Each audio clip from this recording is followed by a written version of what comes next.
हिमालय के ऊंचे पहाड़ों में ऊंचे ऊंचे देवदार के पेड़ों के बीच एक ऐसा गांव बसा हुआ था जो समय से अछूता था। घाटियों में प्राचीन फुसफुसाहटें गूंजती रहती थीं। एक हवेली के किस्से जो धुंध और डर में डूबी हुई थी। स्थानीय लोग उस जगह के बारे में श्रद्धा और भय के साथ बात करते थे। यह मौन कहानियों के साथ इशारा करता था, किसी अनसुनी आत्मा की प्रतीक्षा कर रहा था जो इसके रहस्यों को उजागर करे। एक युवक विजय गांव पहुंचा। उसके कंधे पर एक बैग लटका हुआ था। वह शहर का रहने वाला था, एक संशयवादी जिसके दिल में रोमांच भरा हुआ था और सिर तर्क से भरा हुआ था। विजय ने ग्रामीणों की कहानियों का उपहास किया, उन्हें केवल अंधविश्वास बताकर खारिज कर दिया। उसने उनकी आंखों में डर देखा, डर यह कि उनका मानना था कि अज्ञानता से उपजा है। विजय ने उन्हें गलत साबित करने की ठान ली थी। तर्क और तर्क संगतता के लेंस के माध्यम से हवेली के रहस्यों को उजागर करने के लिए उसने कहानियां सुनी थीं, लेकिन उसने उन पर विश्वास करने से इनकार कर दिया। भूत प्रेत किंवदंतियों की चीजें थीं, वास्तविकता की नहीं। वह अज्ञात का पता लगाने अपने आराम क्षेत्र की सीमाओं को चुनौती देने के लिए तरस रहा था। हवेली अपनी भयावह प्रतिष्ठा के साथ एकदम सही अवसर था। विजय युवा अहंकार के साथ मानता था कि वह उन आशंकाओं से ऊपर है जो ग्रामीणों को सताती हैं। वह हवेली में एक रात अकेले बिताएगा और मिथकों को खत्म करने के लिए एक अच्छी रात की नींद और एक कहानी के अलावा कुछ भी नहीं लेकर उभरेगा।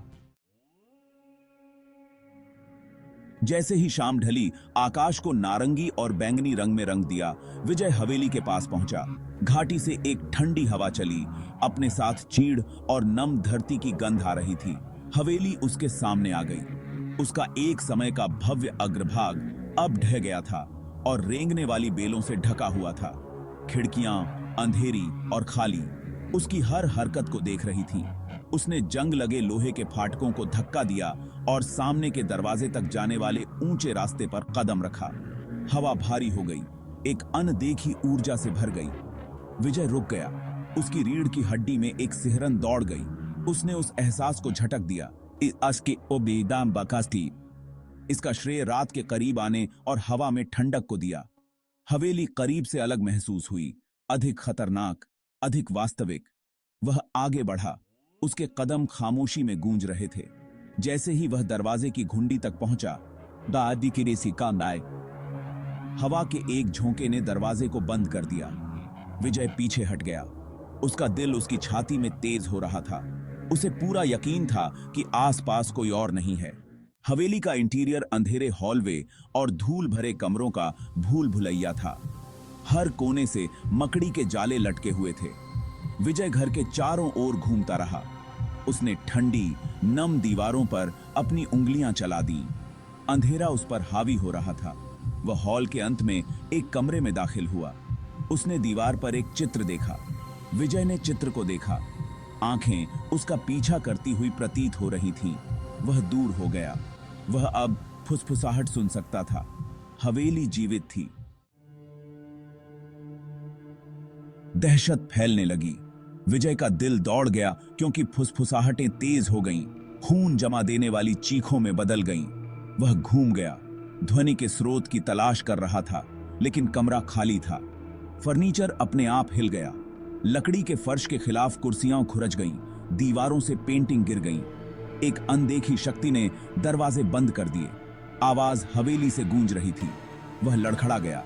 उसका हाथ दरवाजे की घुंडी के लिए पहुंच रहा था, लेकिन तब तक बहुत देर हो चुकी थी। एक उग्लूशीतल धमाके के साथ दरवाजा बंद हो गया, उसे अंधेरे में डुबो दिया। वह फंस गया था। उसका संशयवाद कच्चे आदिम भय से बदल गया था। हवेली अब उसके अविश्वास के लिए खेल का मैदान नहीं थी। ये ईदी उसके ही बनाने की जेल थी। विजय फर्श पर गिर पड़ा। उसकी पीठ ठंडी, क्षमा न करने वाली लकड़ी से सटी हुई थी और वह चिल्लाया। घंटे रेंगते रहे। समय का सारा अर्थ खो गया क्योंकि विजय अंधेरे में दुबका हुआ था। उसके चारों ओर चीखें और दुर्घटनाएं गूंज रही थीं।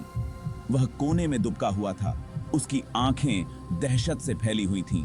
फर्श के तख्तों की हर आवाज, हवा की हर सरसराहट उसकी रीढ़ की हड्डी से नीचे उतर रही थी। हवेली उसके साथ खेल रही थी, उसकी पवित्रता के साथ खिलवाड़ कर रही थी।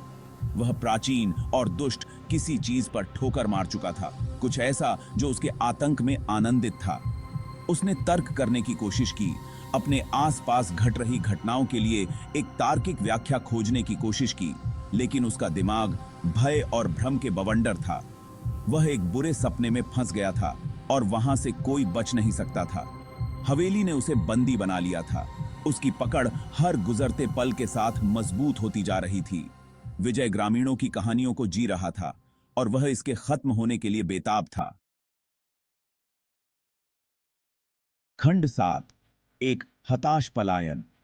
जैसे ही भोर की पहली किरणें खिड़कियों की दरारों से छिटकी, विजय पर एक तरह की तात्कालिकता छा गई।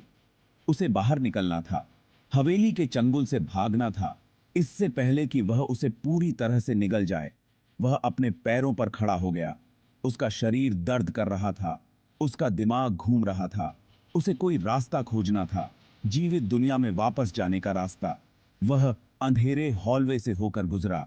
उसका हर कदम उस दमनकारी भय के खिलाफ एक जीत थी जिसने उसे घेरने की धमकी दी थी।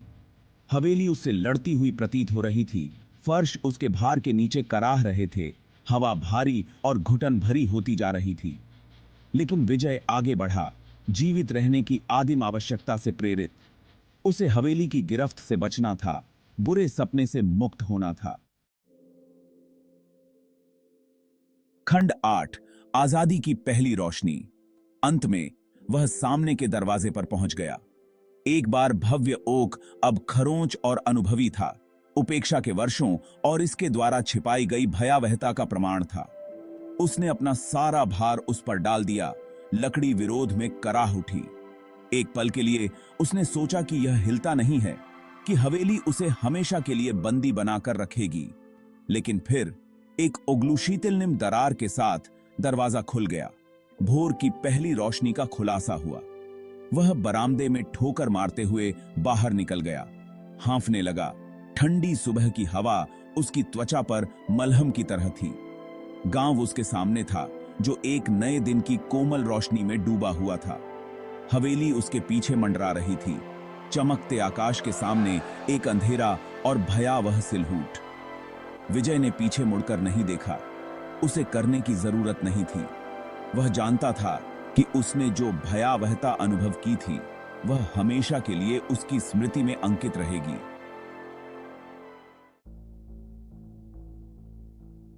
खंड 9। अज्ञात के निशान। विजय ने उस दिन गांव छोड़ दिया।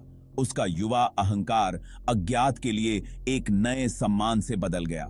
उसने अपने डर का सामना किया था और हमेशा के लिए बदल गया था। वह उस रात के निशान अपने साथ ले गया, दिखाई देने वाले और अदृश्य दोनों। गांव वालों ने उसे जाते हुए देखा।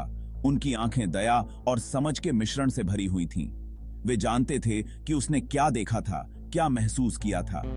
उसने रसातल में झांक कर देखा था और रसातल ने पीछे मुड़कर देखा था। विजय ने उस रात के बारे में फिर कभी बात नहीं की, लेकिन यादें ताजा रहीं। उसके दिमाग के पीछे एक निरंतर परछाई। उसने एक मूल्यवान सबक सीखा था जो एक भयानक कीमत पर आया था। दुनिया आश्चर्य और आतंक दोनों का स्थान थी और कुछ चीजों को अबाधित छोड़ देना सबसे अच्छा था। खंड 10। हवेली बनी हुई है। हिमालय के ऊंचे स्थान पर ऊंचे ऊंचे देवदार के पेड़ों के बीच हवेली अभी भी खड़ी है। एक मौन प्रहरी, रहस्यों का रक्षक। गांव वाले दूरी बनाए रखते हैं। उनकी फुसफुसाहट घाटियों से गूंजती रहती है। इसकी दीवारों के भीतर छिपी भयावहता की निरंतर याद दिलाती है। हवेली बनी हुई है, उस अंधेरे का प्रमाण जो दुनिया की सतह के नीचे छिपा हुआ है। उस अनसुनी आत्मा की प्रतीक्षा कर रहा है जो इसके रहस्यों को उजागर करे। चक्र जारी है। फुसफुसाहट चेतावनी बन जाती है, भय सम्मान बन जाता है और हवेली एक द्रुतशीतन अनुस्मारक के रूप में खड़ी होती है। कुछ दरवाजे खोलने के लिए नहीं होते हैं। Subscribe horror Thales.